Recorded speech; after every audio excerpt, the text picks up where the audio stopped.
My name is Corey Dabb. I'm a lieutenant with the Colorado Springs Police Department, and I supervise the Special Victims Section. Units within my section include the Crimes Against Children Unit, the Forensic Interview Unit, the Crimes Against At-Risk Adult Unit, the Domestic Violence Adult Sex Assault Unit, and the Registered Sex Offender Unit. The sworn and civilian staff serve the most vulnerable members of our community.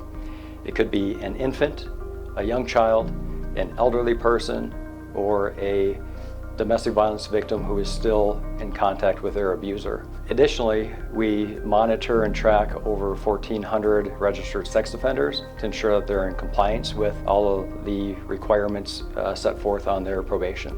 So the Crimes Against At-Risk Adults Unit is a unit that investigates crimes against at-risk adults in our community. And the types of crimes that we investigate can range from sexual assaults, caretaker neglect, criminal negligence, and sometimes homicide, depending on, different aspects of the case. At-risk adult is anybody that's over the age of 18, and they have to have either of these qualifiers. They don't have to have all of the qualifiers.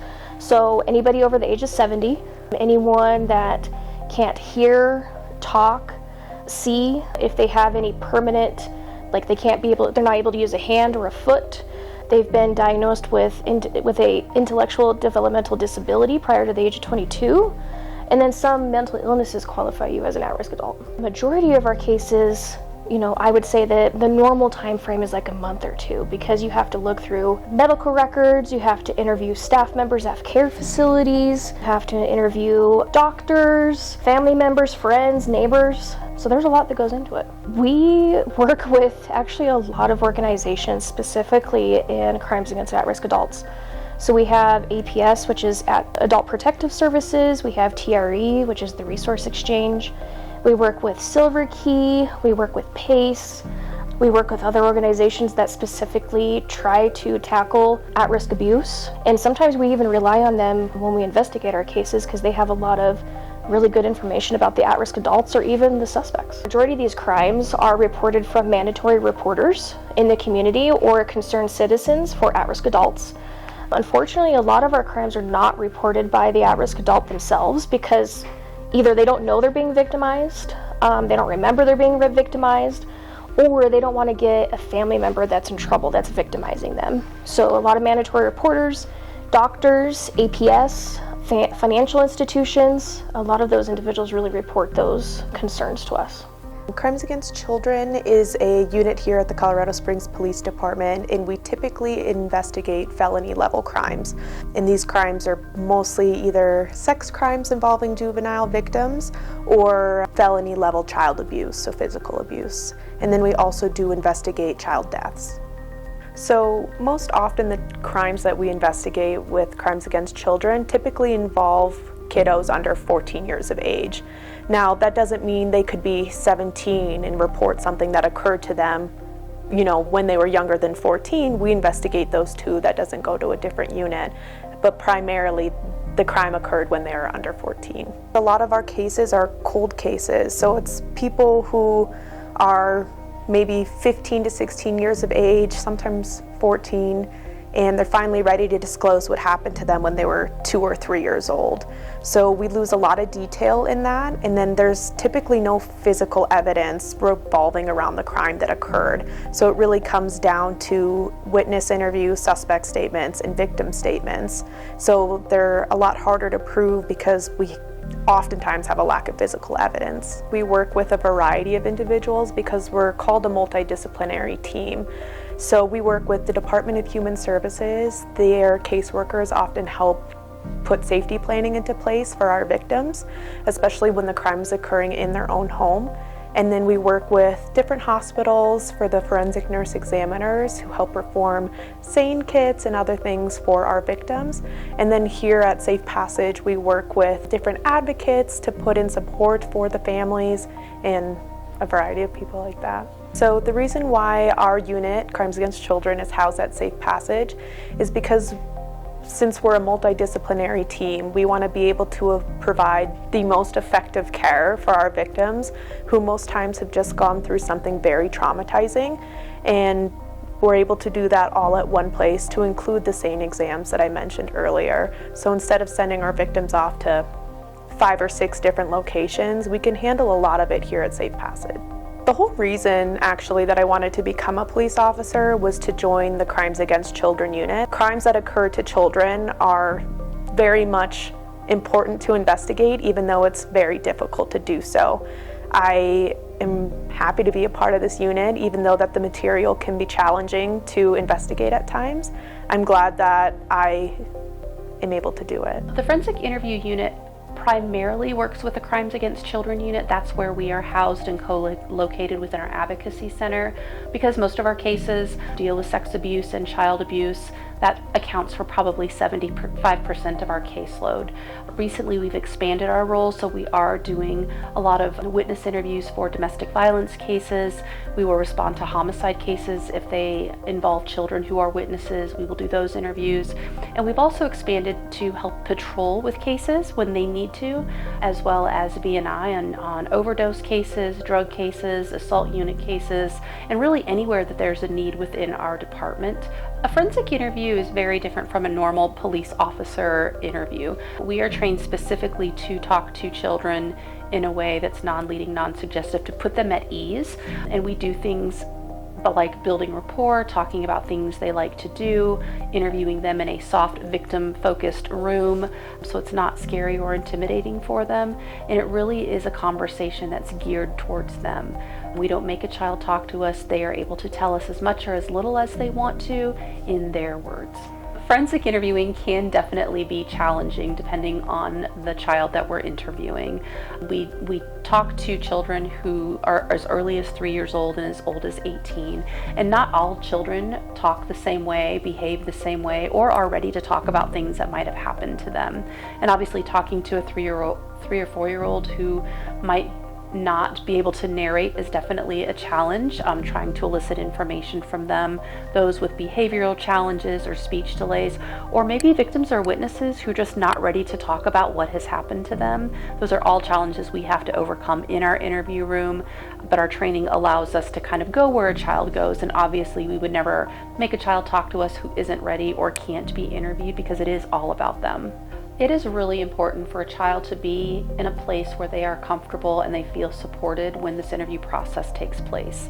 You know, if you imagine a child having something traumatic happen to them or witnessing something traumatic and having to go to a police station or sit in the back of a police car, that can actually be pretty scary. So allowing them to come to a place that is not law enforcement heavy, that is a soft, neutral place for them to talk, is really beneficial to them. A forensic interviewer for CSPD does have to have a human services background of some sort and a couple of years of talking to children in some other capacity. There's a 40-hour training that teaches you how to forensically interview children, and it goes over the guidelines and the protocols. And then after that, our agency does a 15-week intensive training program with a training officer watching the interviews, making sure they're done appropriately and to standards before we will release them to do their own interviews. This job is amazing, and to be the person that a child opens up to about things that they've experienced, things that they've witnessed, is pretty awesome. That a child trusts you enough to tell you about those things that they might not have even told their parents, their best friends, anything like that, but they were comfortable enough to tell you so that they can start healing, is probably the best feeling in the world. So the Registered Sex Offender Unit is responsible for tracking registered sex offenders once they've been convicted of a sex crime. And that is our main goal, is to make sure that they are abiding by their guidelines. So the Colorado Springs Police Department is part of a database called the Sex Offender Tracking and Registration Database, and it is based out of Douglas County, and there's over 80 agencies that belong to that database. So anytime someone registers, we put in information such as physical information about them, information about their conviction, any information about where they live, where they work. All of their information is entered into that database, and that's basically how we track them. We also do a home visit with them once a year, or anytime they change their address, to verify all their information on the registration and make sure it's correct. We work with the Sex Crimes Unit. We also work with other agencies throughout the state and throughout the nation, actually, parole, probation, all of those supervising agencies as well.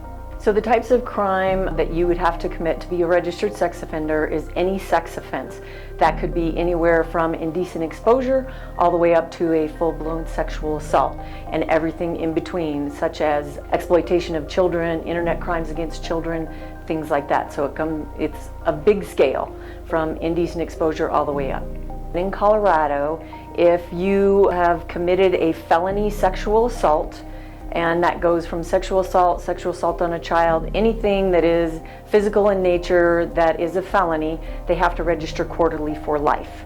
If you have committed something else other than that, then you register annually, and you can get off, it depends on the crime, but it's anywhere from 10 years to 5 years when you complete your sentence. They have to actually petition the court to come off. They don't just automatically fall off.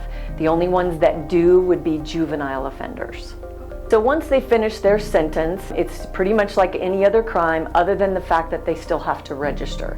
So that is their only caveat, that they must register until they either fall off the registration, they petition the court to come off, or if they're in that class of quarterly registrants, they are on the registration for life. There are over 1,400 registered sex offenders in the city of Colorado Springs within the city limits. There is more than that in the outlying areas, which is El Paso County Sheriff's Office. So if someday in your life you're probably either going to live close or right next to a registered sex offender.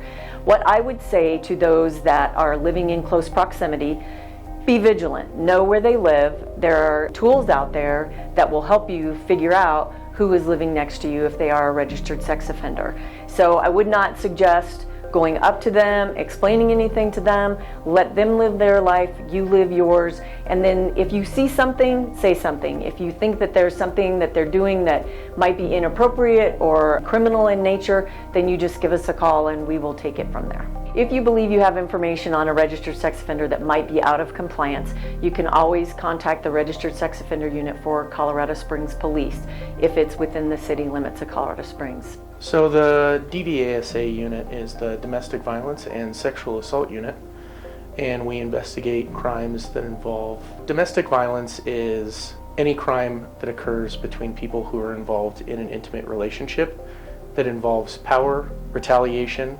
intimidation, control, or coercion. A sexual assault is any time that sex between two people is not consensual. That can happen by somebody verbalizing that they do not consent. It can happen when somebody is completely incapacitated, or it can happen when somebody isn't showing any cues that they are interested in having sex. One of the biggest hurdles is that victims are often subject to a lot of manipulation, gaslighting, and a heavy dependency on their offender. Suspects often create situations where victims feel like they can't leave the relationship without consequences. All of our investigations take different amounts of time.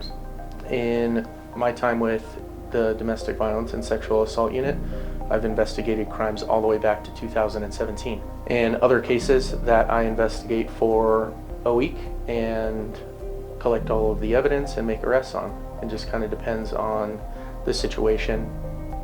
I think the most common misconception about domestic violence and sexual assault is that our cases don't progress like they do in CSI Miami or NCIS. Unfortunately, many of our cases involve the analysis of items that take time to examine. DNA analysis takes a lot of time, sometimes a year or more. In TV, they put DNA into a machine and it spits out a name. I think people should report crimes when they're ready to report those crimes. There are pros and cons to reporting right away versus reporting later. When somebody reports a crime right away, it might help us collect evidence that might not be there in several days. Whereas if a victim is really prepared to come forward and share their experience with the police, it allows us to gather the true narrative of what they've experienced. If you're hesitant to report and to open an investigation, just know that we are here to support our victims, we're here to believe our victims, and we're here to help our victims through their healing process. We work closely with UC Health and their SANE nurses who are able to provide a lot of resources to victims of sexual assault and domestic violence. We also work extremely close with the Victim Advocacy Unit and they have a plethora of resources that they are able to offer victims to aid them in their healing process. I want the community to know that these members of the Special Victims Section are here to work tirelessly for all victims and to support them through the entire process as they go forward.